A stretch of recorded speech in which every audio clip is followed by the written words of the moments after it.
She said I was her partner, in life and in business. But the registration papers had someone else's name, not mine. She smiled when I gave her the money. She smiled when I left. She was building a dream, all right, just not with me in it. I was the investor. The other guy? He got the keys.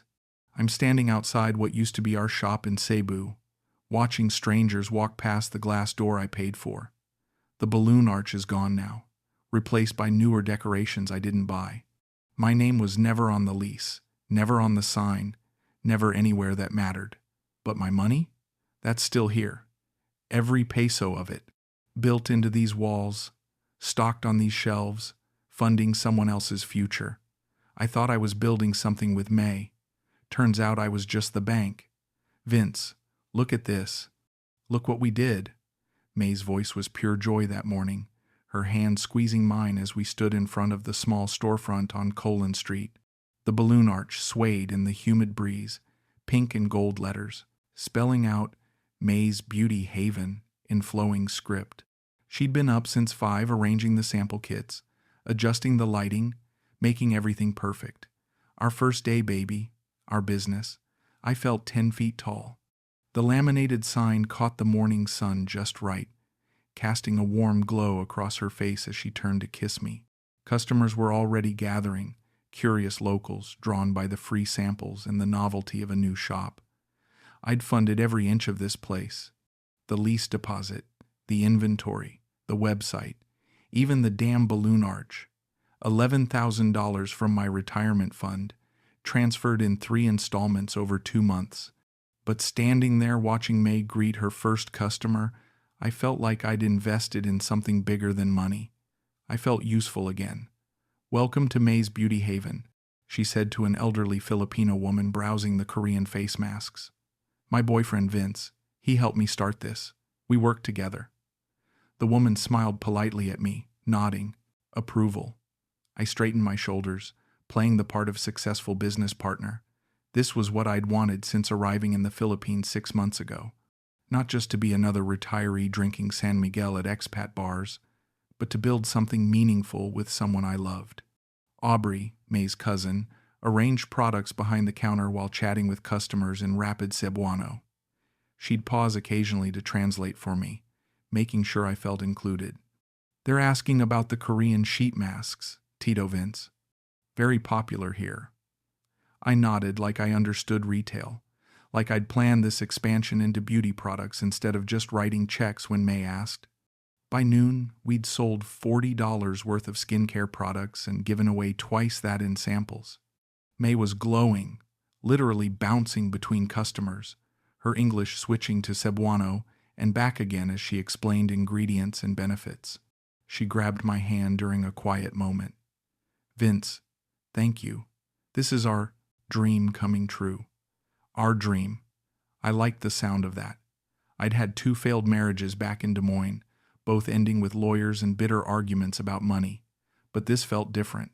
May wasn't asking for alimony or half my pension. She was asking to build something together, to create a future that belonged to both of us.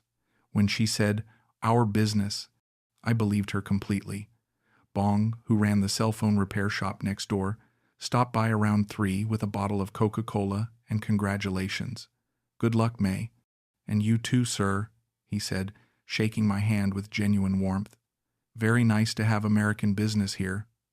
American business.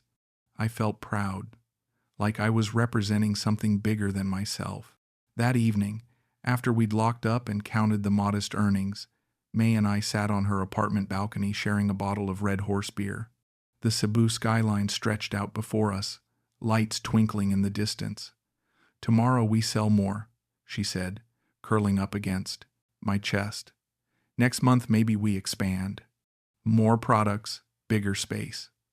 I kissed the top of her head, breathing in her shampoo and the lingering scent of the beauty products we'd been handling all day. This was what happiness felt like.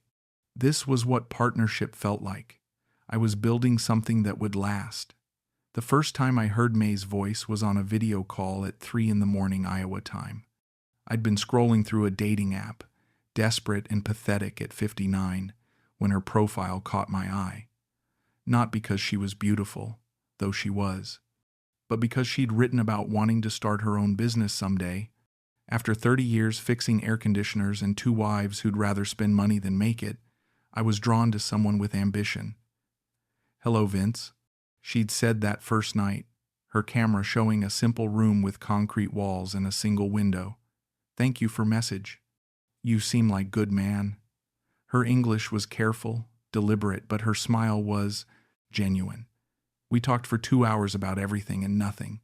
She told me about her job at a call center, her dream of opening a beauty shop, her mother's diabetes medication that ate up most of her salary.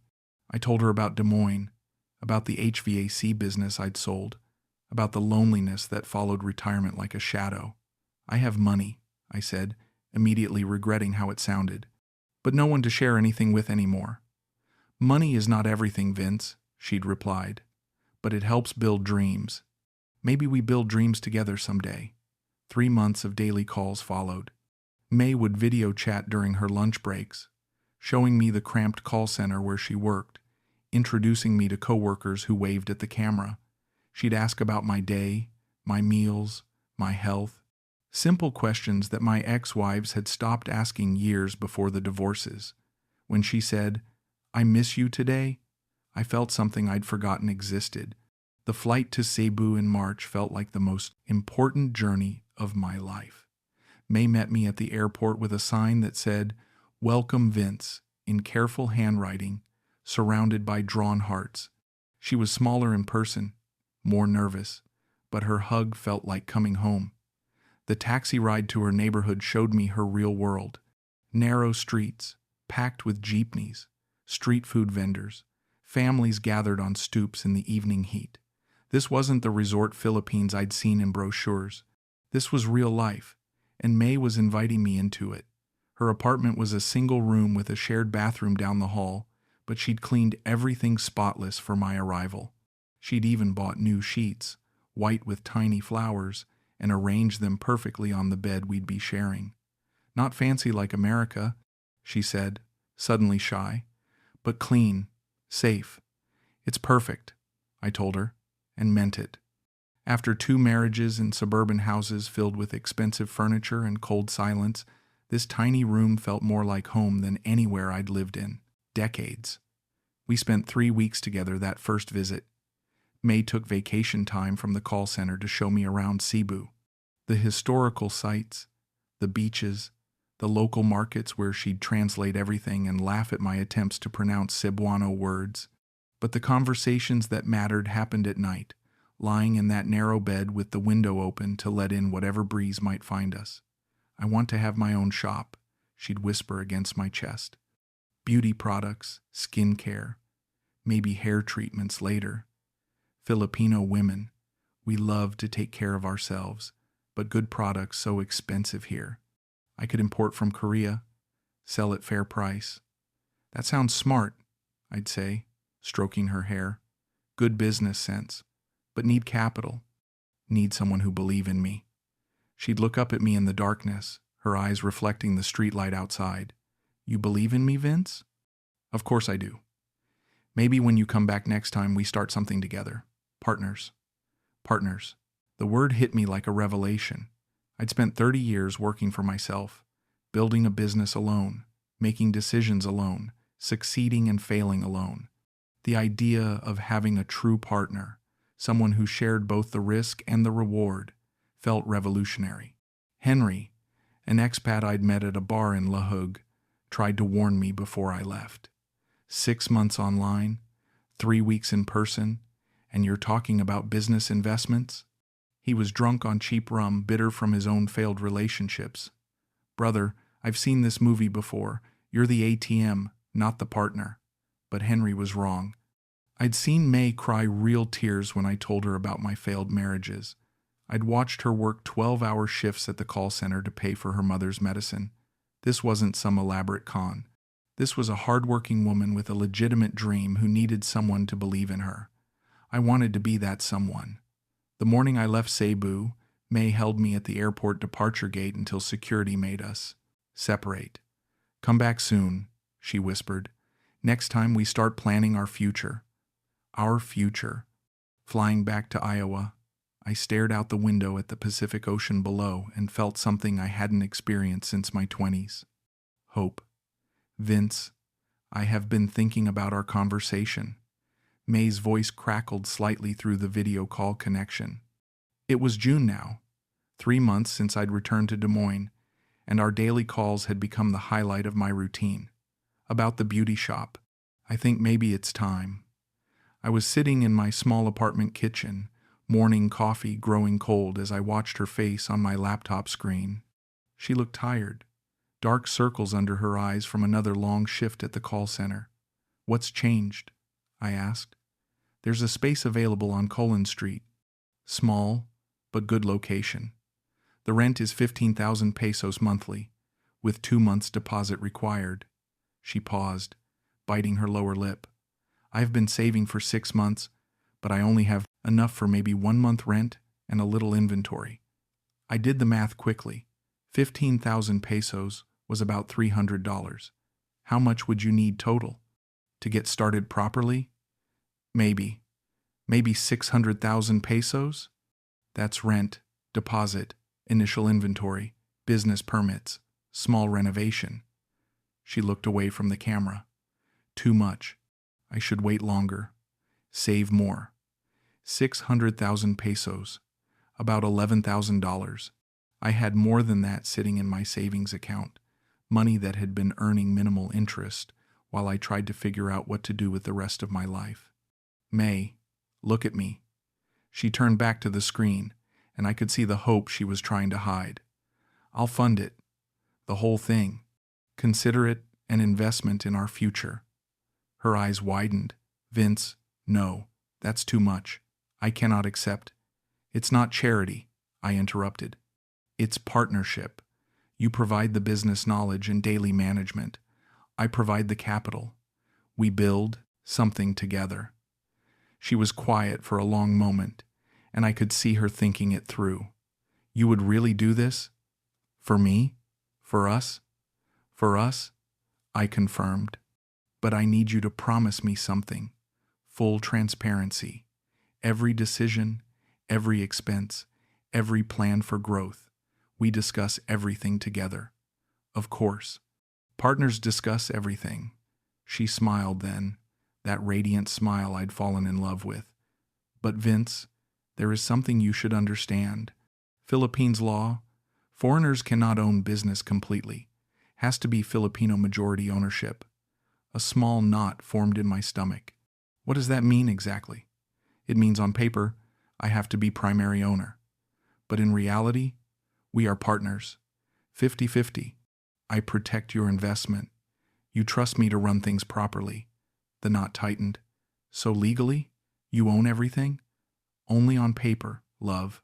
Only because law requires it. But you and me, we know the truth. We are building this together. I stared at her face on the screen, searching for any hint of deception. But all I saw was the woman who'd held me at the airport, who'd shared her dreams and fears during those long nights in her tiny apartment. Trust had to start somewhere. Okay, I said, I trust you. 2 days later, I was sitting in Attorney Mateo's office in downtown Cebu, jet-lagged and overwhelmed by legal documents I didn't fully understand. May sat beside me, translating when my English-speaking lawyer lapsed into legal jargon mixed with Filipino terms. Mr. Holloway, Attorney Mateo said, adjusting his glasses, your girlfriend is correct about foreign ownership restrictions. You can invest in a Filipino business, but majority ownership must remain with Filipino nationals. This protects local economic interests. But what protects my investment? I asked. Trust, he said simply, and proper documentation of all financial contributions.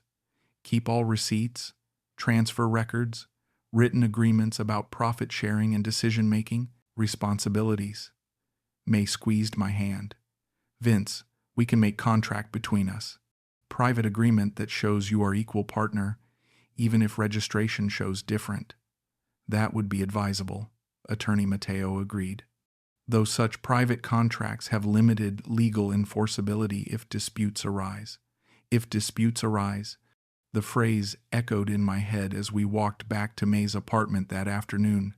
Business registration forms tucked into a manila envelope. "There won't be any disputes," May said, as if reading my thoughts. "We trust each other. That's more valuable than any paper." That evening, I initiated the first wire transfer from my Iowa bank to May's BPI account. $5,000 to cover initial expenses while we waited for the larger transfer to clear. May cried when she saw the confirmation on her phone. Real tears, the kind you can't fake. "Thank you," she whispered against my neck. "Thank you for believing in me. In us." But lying in bed that night, staring at the ceiling fan that barely stirred the humid air, I couldn't shake the feeling that I'd just made either the smartest or stupidest decision of my life. In the morning, I'd find out which. I arrived at the shop earlier than planned that Tuesday morning. May wasn't expecting me until noon, but I'd woken up restless in my hotel room and decided to surprise her with breakfast from the bakery she loved.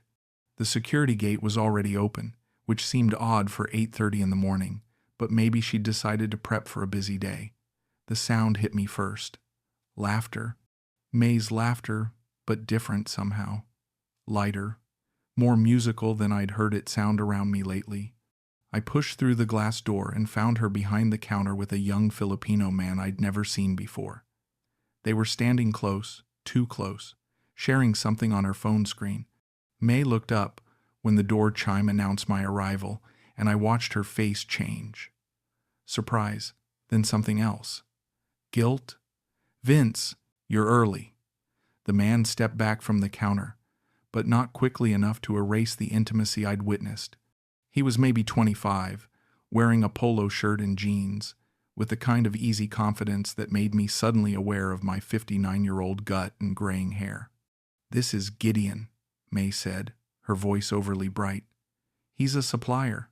We were just discussing new products for next month." "Supplier?" I extended my hand, and Gideon shook it with a smile that didn't reach his eyes. "Nice to meet you, sir. May tells me you're from America." "Des Moines," I said, studying his face. "What kind of products do you supply?" "Korean skincare, mostly. Some Japanese brands." His English was better than May's, crisp and educated. "Very popular with Filipino customers right now." May moved around the counter to stand beside me, slipping her arm through mine with practiced ease. "Gideon has connections with importers in Manila. Could help us get better wholesale prices." I nodded, but something felt off. The way they'd been standing, the way May's laughter had stopped the moment I walked in, the way neither of them quite met my eyes when they explained his presence. "How long have you been working together?" "Just started talking last week," May said quickly. "Aubrey introduced us. His cousin knows her friend. Too many degrees of separation. Too much explanation for a simple business introduction." But I smiled and played along, discussing inventory and profit margins while watching Gideon from the corner of my eye. He seemed comfortable in the space I'd paid for, familiar with the layout, the products, the cash register system. After he left, promising to return with product catalogs, I asked May about him again. "Seems young for a supplier." She was rearranging face creams that didn't need rearranging, avoiding my gaze. "Age doesn't matter in business, Vince. Only connections and prices." That night, lying in bed in her apartment, I noticed May had started, putting her phone face down on the nightstand. Small change, but significant. For 6 months, she'd never hidden her phone from me. She'd answer calls in front of me, show me funny videos, let me use it when mine died. Now it was screen down, and when it buzzed with messages, she'd check them in the bathroom or when she thought I was sleeping. I told myself I was being paranoid. May loved me. We were building a business together, planning a future together. But doubt, once planted, grows in the dark hours before dawn. 2 days later, I arrived at the shop again without warning. This time I found it locked, though it was supposed to be open. May's motorcycle wasn't parked in its usual spot. I called her phone, and it went straight to voicemail. 20 minutes later, she called back. "Vince, sorry. I had to run to the bank. Problem with the business account. Her voice sounded breathless. I'll be there in 10 minutes. But when she arrived, she wasn't alone. Gideon was with her, riding, on the back of her motorcycle, like it was the most natural thing in the world. They were both talking rapidly in Cebuano as they approached, and May's face fell when she saw me waiting. More supply discussions? I asked. Yes, exactly. Gideon helped me at the bank. Language barrier problems with the forms. May unlocked the shop quickly, her hands shaking slightly as she turned the key. Gideon nodded at me. Banking here can be complicated for business owners. Good to have someone who understands the system. I spent the rest of that day watching them interact. The casual way Gideon moved through the store. How May would glance at him before answering my questions about inventory or sales. The private jokes that ended when I got close enough to overhear. By evening, I felt like a stranger in my own investment. That night, May was distant in bed. She turned away from me when I tried to hold her, claiming she was tired from the long day. But I could feel her phone buzzing under her pillow, and each vibration felt like another crack in the foundation of trust I'd built my hopes on. I stared at the ceiling and wondered if Henry had been right all along. I wasn't looking for evidence. I was looking for my phone charger, the one I'd left somewhere in May's apartment the night before. She was at the shop. Aubrey was covering the morning shift, and I had 2 hours to kill before meeting them for lunch. The charger wasn't on the nightstand, not in the kitchen, not plugged into the living room outlet where I usually left it. Maybe it had fallen behind the bed. I moved the mattress and checked the floor, then noticed May's desk in the corner, the small wooden table where she kept her important documents. A manila folder sat half open, papers scattered like someone had been reviewing them in a hurry. And there, sticking out from under her electric bill, was the edge of a document with an official letterhead. DTI, Department of Trade and Industry, Business Registration. I should have walked away. I should have respected her privacy, found my charger somewhere else, waited for her to share business documents with me when she was ready. But my hand was already pulling the paper free, my eyes already scanning the printed text. May's Beauty Haven. Business name registration, sole proprietorship, registered owner, Myzelin Ferrer. Co-owner, Gideon Sampson. I sat down hard on the edge of the bed, reading the document 3 times before the words fully processed. Gideon Sampson, not Vince Holloway. Not even a mention of the American investor who'd funded every peso of the startup capital. Just May and Gideon, officially registered as business partners. The folder contained more documents, bank account opening forms with both their signatures, lease agreement listing Myzelin Ferrer as primary tenant and Gideon Sampson as authorized representative, insurance paperwork, supplier contracts, all of it official, all of it legal, all of it excluding me completely. I found a business plan, handwritten in May's careful English, dated 2 weeks before I'd agreed to fund the venture. Target market, Filipino women ages 18 to 45. Initial capital requirement, 600,000 pesos. Funding source, American partner investment. Long-term ownership structure, May Ferrer, 60%, Gideon Sampson, 40%. American partner, not American co-owner, not boyfriend, not Vince. Just a funding source, with no name and no stake in the company's future. My hands were shaking as I photographed the documents with my phone, though I wasn't sure why. Evidence for what? I wasn't going to hire a lawyer or file a complaint. I just needed proof that I hadn't imagined what I was seeing, that the betrayal was real and documented and intentional. The worst part wasn't the money. $11,000 hurt, but I could absorb the loss. The worst part was the planning. May hadn't woken up one morning and decided to cut me out. This had been orchestrated from the beginning. Every conversation about partnership, every promise about building our future together, every tear of gratitude when I'd transferred the money, all of it had been performance. I heard May's motorcycle pulling up outside and quickly returned the documents to their folder, arranged exactly as I'd found them. By the time she walked through the door, I was sitting on the couch, scrolling through my phone like I'd been there for hours. "Find your charger?" she asked, kissing my forehead as she passed. "Yeah, it was in my bag the whole time. Silly me." She smiled and started changing clothes for our lunch date, chatting about the morning sales and a new customer who'd ordered 3 Korean face mask sets.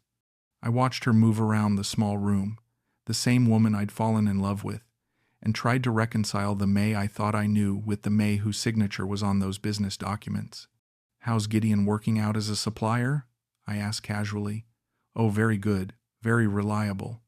She was pulling a clean shirt over her head, voice muffled by fabric. "He's helping us get better prices from the Korean distributors." Us. She still said us, even though the legal document said otherwise.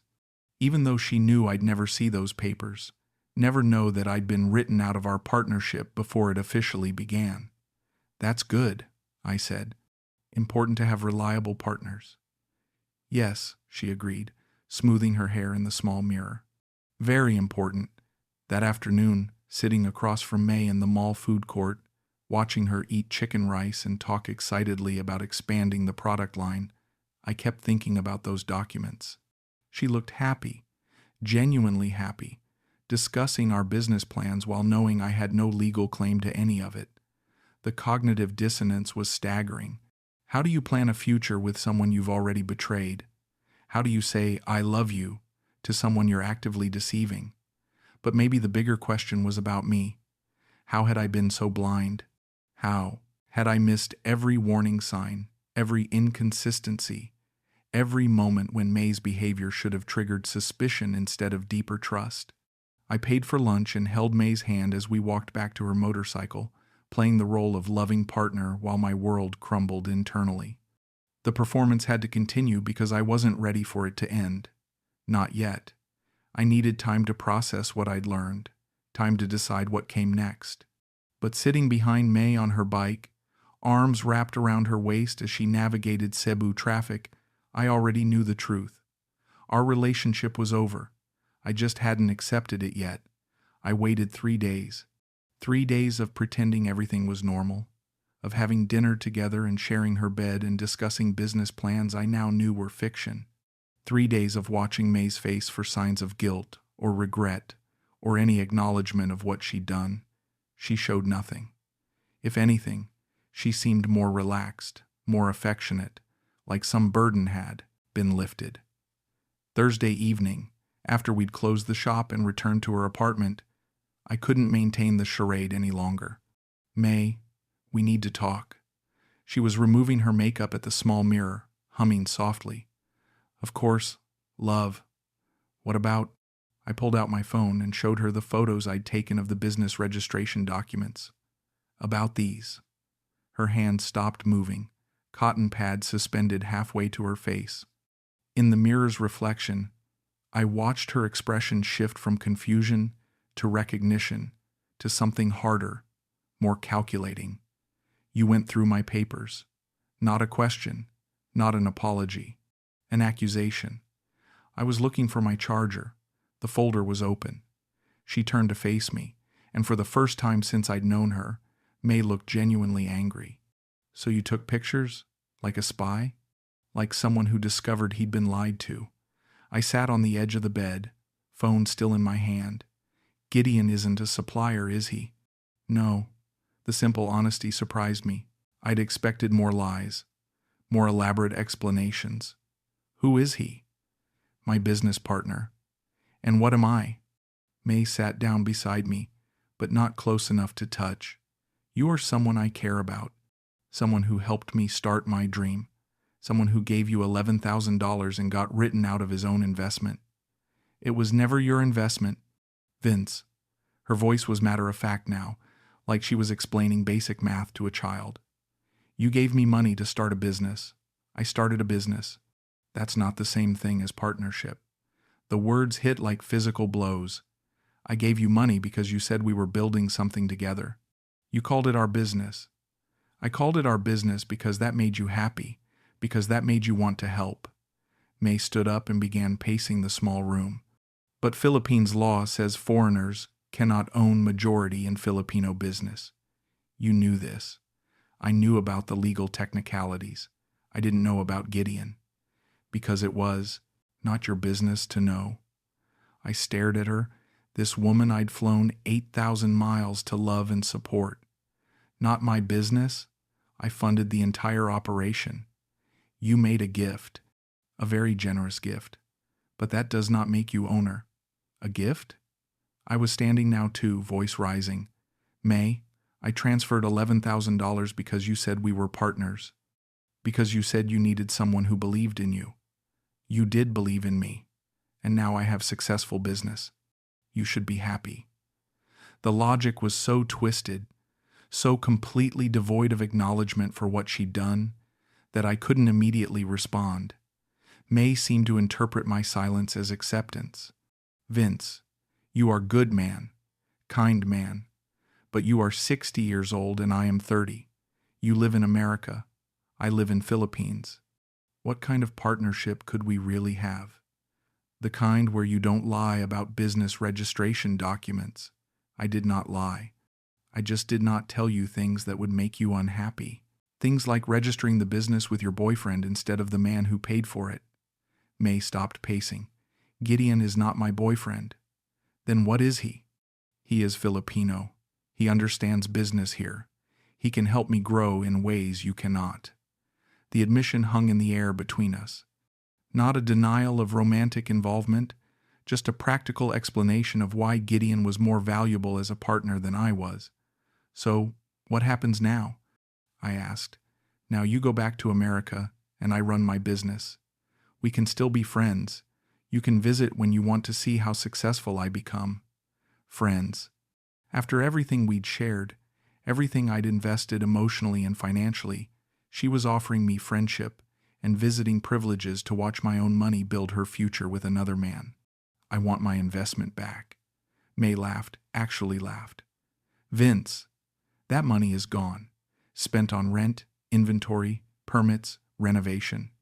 You cannot get back what has already been used. Then I want my share of the business. 50%, like we agreed. We never agreed on paper, and paper is what matters in business. I looked around the small apartment where I'd spent so many nights, where I'd held May and planned our future and believed in something that had never existed. You planned this from the beginning. I planned to survive, Vince, to build something for my future. You wanted to help, and I let you help, but I never promised to be your employee forever. I never asked you to be my employee. I asked you to be my partner. Partnership requires equality. We were never equals. The words cut deeper than any physical wound could have. May was right, in her way. We'd never been equals. I'd been the desperate older man with money, and she'd been the ambitious younger woman with a dream. I'd mistaken her gratitude for love, her business skills for partnership, her need for my capital as need for me. I need some air, I said, heading for the door. Vince, don't be angry. You helped me achieve something important. You should feel proud. I stopped in the doorway. I should feel proud that you used me. You should feel proud that you helped someone who needed help. That is a good thing to do. I left without responding, walking the narrow streets of her neighborhood until I found an internet cafe that stayed open late. I spent 2 hours researching Philippines business law, foreign investment regulations, and legal recourse for situations like mine. The internet searches confirmed what Attorney Mateo had told me and what May had just spelled out more bluntly. I had no legal claim to the business. The money had been a gift, however I'd intended it. The partnership had existed only in my imagination. When I returned to May's apartment after midnight, she was asleep.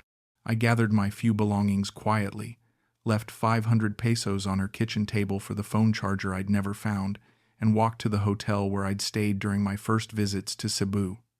The next morning, I found 17 missed calls and 23 text messages on my phone. Vince, please come back. We can talk about this. I am sorry you are upset, but what I did was not wrong. You cannot leave like this. We have history together. Maybe we can make new agreement if you calm. Down. I didn't respond to any of them. I had a flight to change and a life to rebuild. May had her business and her future with Gideon. I had expensive lessons and bitter wisdom. 2 days later, from the departure lounge at Mactan Airport, I sent her one final message. Good luck with everything. I hope it works out the way you planned. She never replied. I lasted 3 weeks in Des Moines before I broke. 3 weeks of staring at my bank statements, of telling my neighbor Helen that my business venture in the Philippines didn't work out, of lying awake at 3 a.m. thinking about May and Gideon running the shop I'd funded.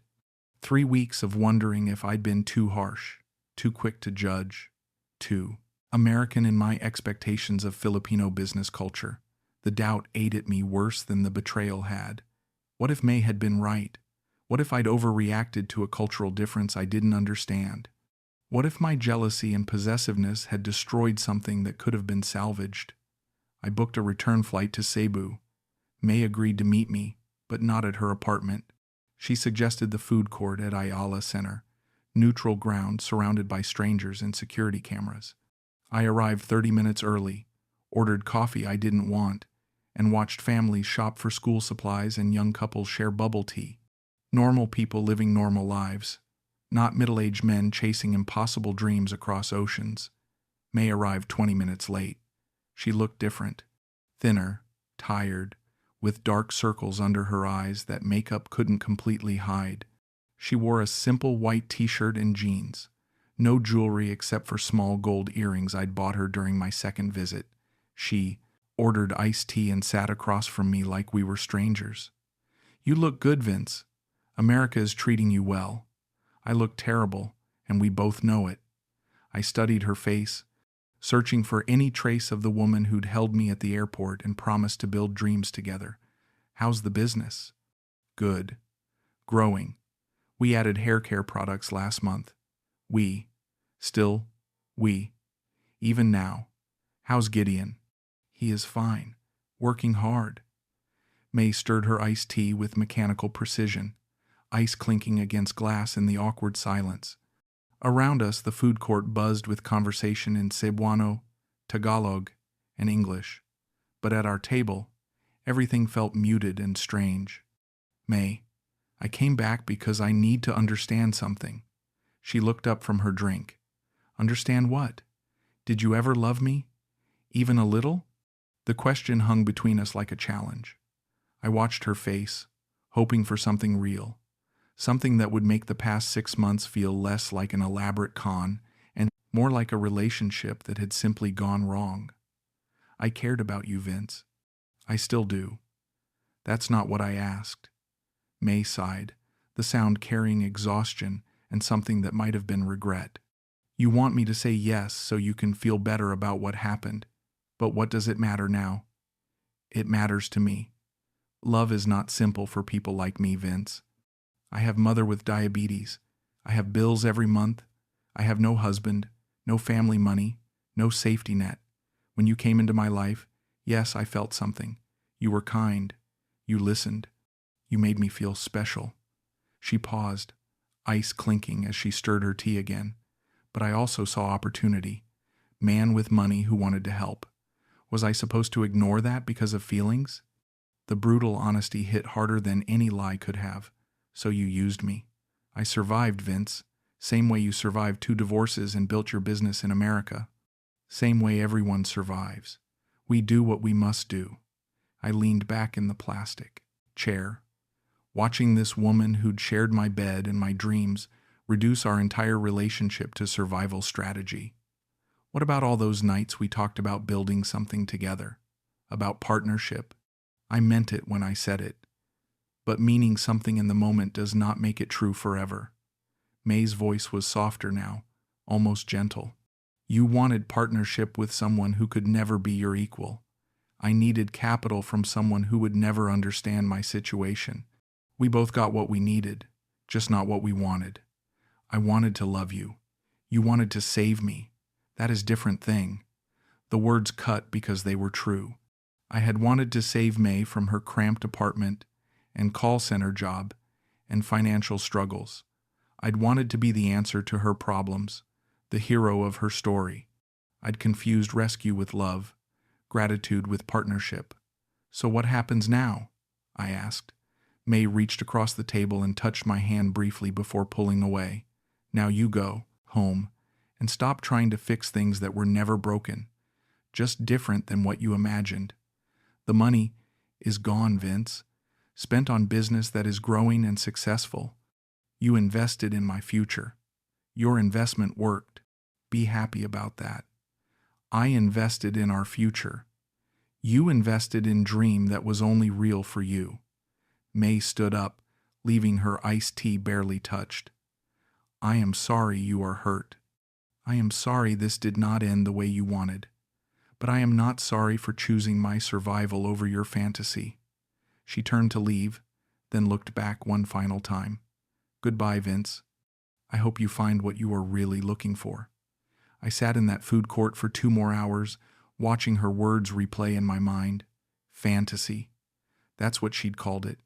6 months of video calls, 3 visits to the Philippines, $11,000, and countless hours planning a future together. All of it dismissed as fantasy. But sitting there among the shopping families and teenage couples, I began to understand that May was right about one thing. I hadn't loved her. I'd loved the idea of her. The grateful Filipino woman who needed an American hero. The ambitious entrepreneur who would build something beautiful with my money and my guidance. The younger woman who would make me feel vital and needed and important again. The real May. The survivor who would do whatever it took to build her own future. I'd never really seen her at all. That evening, I walked past the shop one more time. Through the glass windows, I could see May and Gideon working together, arranging new products and serving customers. They moved in sync, comfortable and efficient, like they'd been partners for years instead of months. May was smiling, genuinely smiling, in a way I'd rarely seen during our relationship. She looked happy. More than that, she looked free. I turned away and walked back to my hotel, booking a flight home for the next morning. 6 months later, I found myself back in Cebu, but not by choice. My connecting flight to Bangkok had been canceled, leaving me with an 8-hour layover in a city I'd sworn I'd never see again. I could have stayed at the airport, could have found a quiet corner, and waited for my rescheduled flight. Instead, I took a taxi into the city. I told myself I just wanted to see how Cebu had changed. New buildings, new roads, the endless development that marked every growing Southeast Asian city. I had no intention of visiting May's neighborhood, no plan to check on the business I'd funded. But somehow, my taxi driver misunderstood my directions to IT Park, and we ended up on Colon Street. There it was, May's beauty haven, but different now, bigger. The shop had expanded into the space next door, doubling its size. New signage, professional and bright, a line of customers waiting at the checkout counter. Through the windows, I could see shelves packed with products I'd never seen before. Not just Korean skincare, but makeup, hair, treatments, even clothing accessories. May was there, behind the main counter, training what looked like 2 new employees.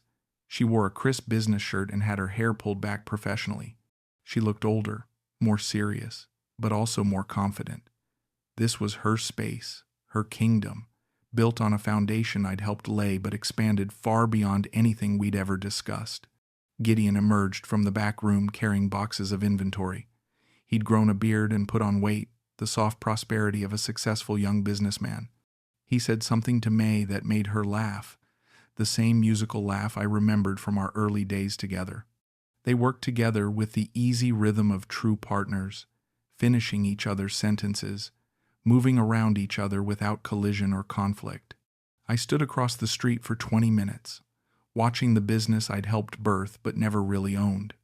Customers came and went, mostly young Filipino women but also some older ones, even a few foreign tourists buying gifts.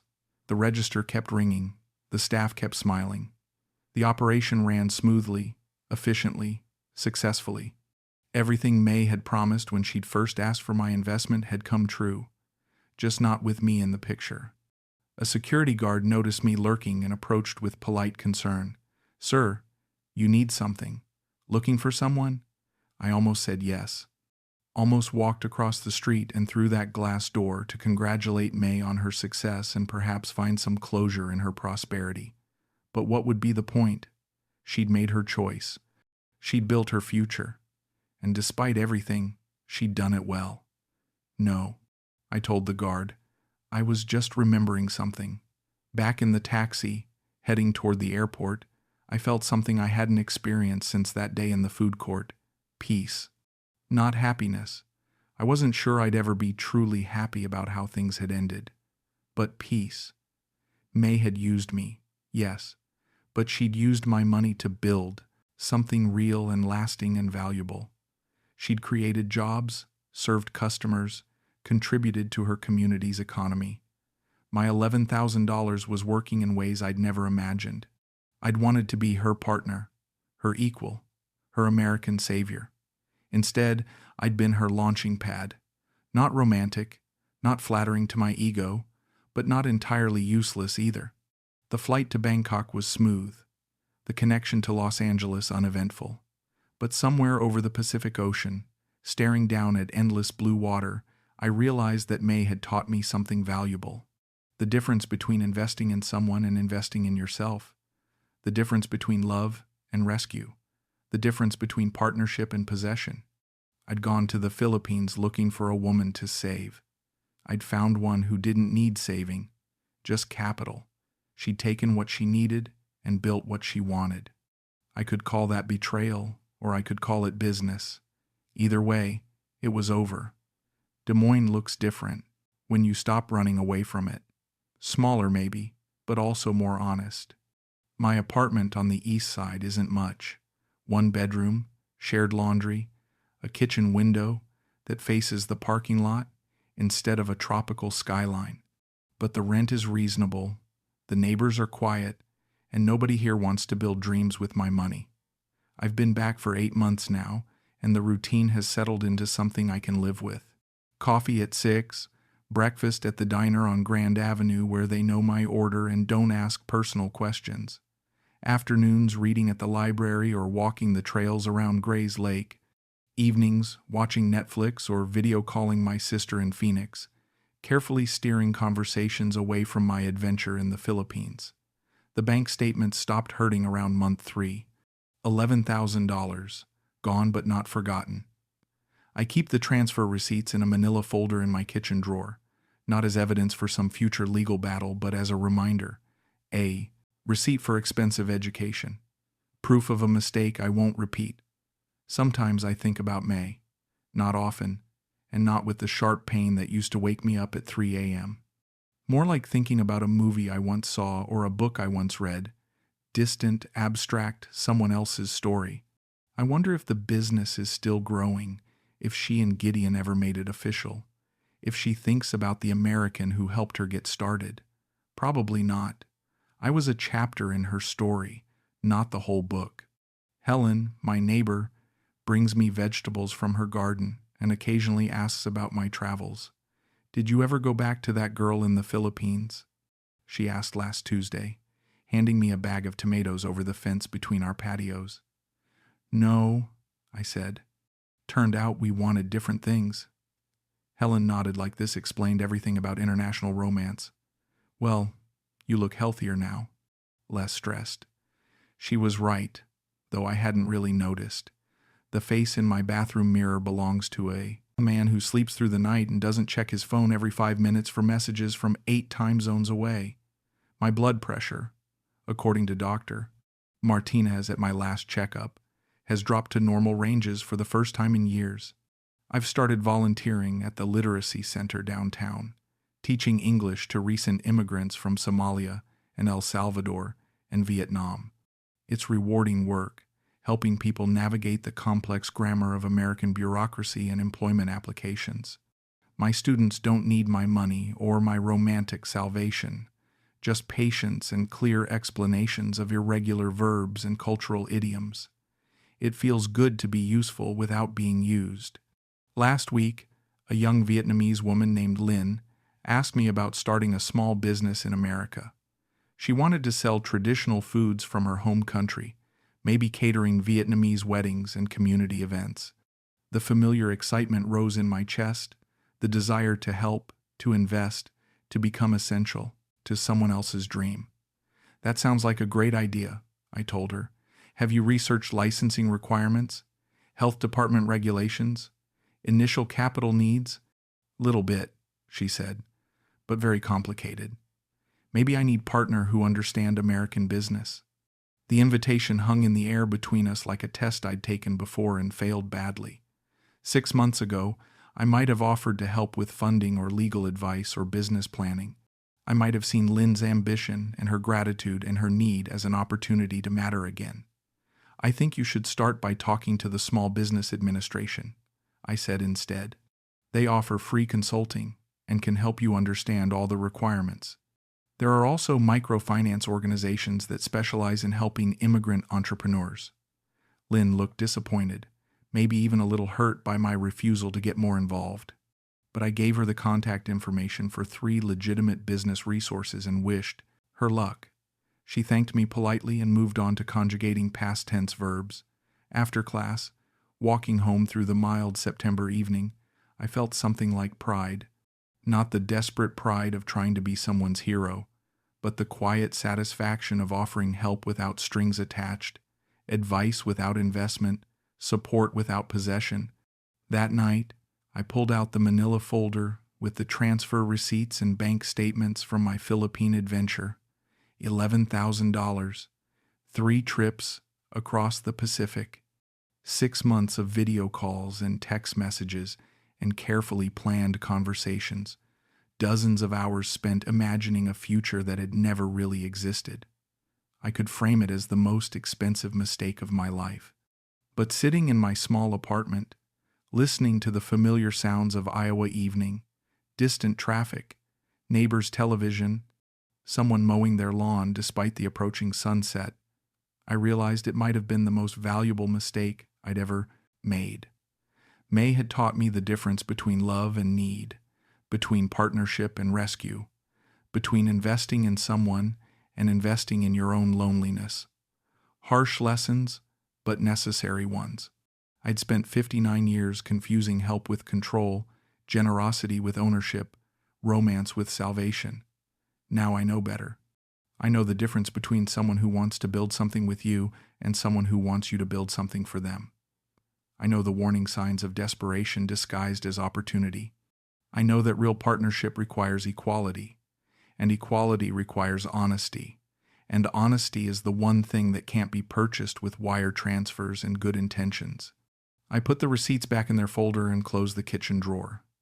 Tomorrow I'd teach irregular verbs to eager students who might succeed or fail based on their own efforts, not my investments. I'd eat breakfast alone and read a book and maybe call my sister. I'd live a smaller life, but an honest one. May was probably closing her shop about now, counting the day's earnings and planning tomorrow's inventory orders. Gideon might be helping her lock up, the two of them discussing expansion plans, or new product lines, or the other concerns of successful business partners. They'd built something real and lasting from the foundation I'd helped provide. I was glad for them, I realized. Not happy, that might be too much to ask, but glad. They'd gotten what they wanted, and eventually, so had I. Just not what I'd thought I wanted. The difference between those two things, it turns out, makes all the difference in the world. Outside my window, Des Moines settled into another ordinary evening. Somewhere in Cebu, May was probably finishing another profitable day, both of us exactly where we belonged. Finally,